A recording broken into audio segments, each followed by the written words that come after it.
Hey guys, Alex here doing my TNA Hardcore Justice pay-per-view review. Show just got off the air a little while ago. Gotta say, another pretty good pay-per-view by TNA. Definitely worth your time to watch. You know, started out kind of slow with some matches that weren't quite up to snuff, I think, but really picked up at the end. So let's just get into it with the first match: Chavo, Guerrero, and Hernandez versus Gunner and Kid Kash. This was alright. This is a decent opener. It got the crowd going. Hernandez and Chavo, I don't mind tagging up. I think they work pretty well together. I would like to see do some more tag team moves, but I wouldn't mind seeing them go after the tag team titles in the future. But pretty good match here. Basic psychology, but crowd was into it and really helped the match. I give it 2.5. Next we had the Bound for Glory Series Falls Count Anywhere match between Rob Van Dam, Magnus, Mr. Anderson, and Pope D'Angelo Dinero. Pope actually got taken out by aces and eights before the match started, so he was out of the match for the whole time. This match was alright too. They played up, they've had some outside brawls and some tape and some chairs and stuff like that. Some hardcore spots. I think Magnus was a little sloppy here. I don't know. I just think that his timing was off and just looked a little out of place at times. Just my opinion, but match was alright. Wasn't crazy about it. Didn't really get into it as much as I think a lot of other people did, but still pretty good match. Could have been better though. 2 3/4. Kind of sucked that D'Angelo got taken out of it. I'm kind of hoping that they have a reason for that, but I thought he could add to the match a little bit, but oh well. Next up we had the impromptu match for the television title between Devon and Kazarian. This is coming from their match that took place on Impact last night, so I'm kind of like that it actually had a purpose here. This is just basic television match, nothing special. Was it this? Yeah, it was this match. Devon hit a spear on Kazarian, and Kazarian did a flip over and was basically laying on his head. Basically, it was pretty funny, I thought. But nothing really special here. Just decent matchup. Then we have for the match for the women's title or knockout title, whatever, between Miss Tessmacher and Madison and Rayne. This was another average knockout match. Nothing really special here. Both of them work pretty well together. Tessmacher, is improving quite a bit. I still think she's a little sloppy and still a little green, but she's working better than she used to. Madison and Rayne, probably one of the best, not the best knockout the TNA has, but definitely one of their best homegrown talents. So.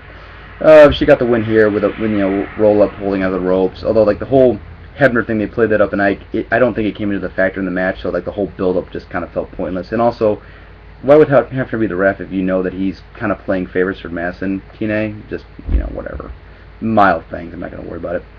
Next we have the Bound for Glory Series table match between Bully Ray, James Storm, Jeff Hardy, and Robbie E. This is a pretty good match.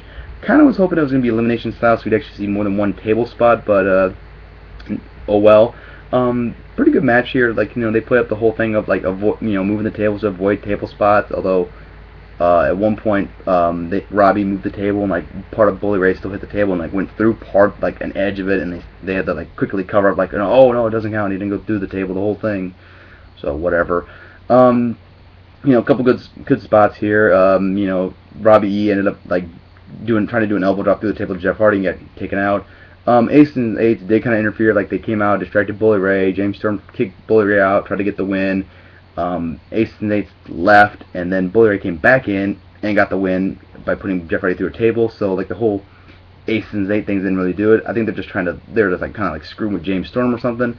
I don't know what they're doing with this. Hopefully this storyline leads somewhere fast, and doesn't just become bland and boring.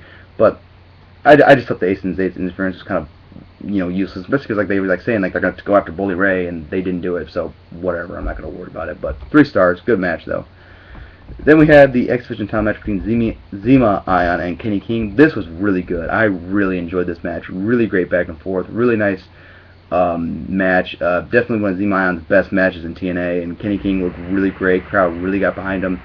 I actually thought he could win the belt here a few times, and some great counters too. The finish came when Kenny King tried this sunset flip roll through, Zema Ion caught him in a flatline, gory special flatliner. Really cool finish and really great. Crowd was really into this match. 3.5. Really enjoyed this match, and I'd love to see this match happen again. I understand Kenny King not winning because obviously they want to build up Zema Ion a little bit, but Kenny King definitely going to be the X Division champion in the future. Then we had the Bound for Glory Series ladder match between AJ Styles, Christopher Daniels, Kurt Angle and Samoa Joe.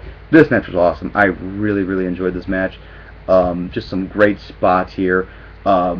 There's one spot I really liked where it's like Joe and Angle were going back and forth doing moves that Danielson near the end, and just like it was really funny. I thought just because Danielson was like becoming their bitch basically, and then like they like skewered him through the ladder and like put him like there and just started kicking at him, and that was really funny. I thought some great stuff here. You know, one or two where like one botch like where Joe had AJ up for the muscle buster and Kurt Angle had the German suplex and just they kind of fell apart, but really risky move. So I understand why that could happen, but whatever, it didn't affect it. Really enjoyed the finish. Like AJ Styles came springboarding in, up on the ladder, quickly snatched it right out from underneath Joe and won the match. I really thought that worked, you know, and like it just showed how quickly AJ is, and just I like that. And I like AJ winning because it kind of puts him back into the running for the match. But I don't see AJ winning the Bound for Glory series personally. But really good match. Could have stand to go on a little bit longer though, but I'll give it 3 3/4.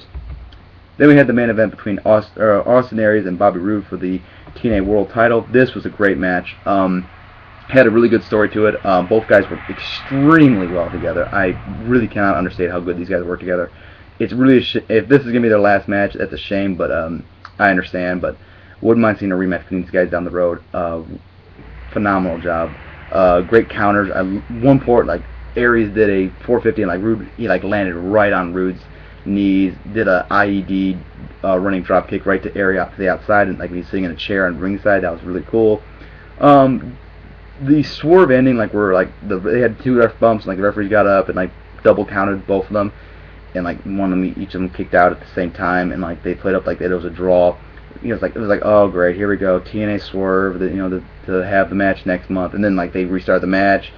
Aries actually got knocked out when Roode hit him with the belt when he did a heat-seeking missile to the outside, and then like it looked like oh Roode's gonna win, and then Aries kicked out, big pop up, and I thought like for sure it was over there. And then got a nice roll up, and like it just really bought into like that. That was a great finish.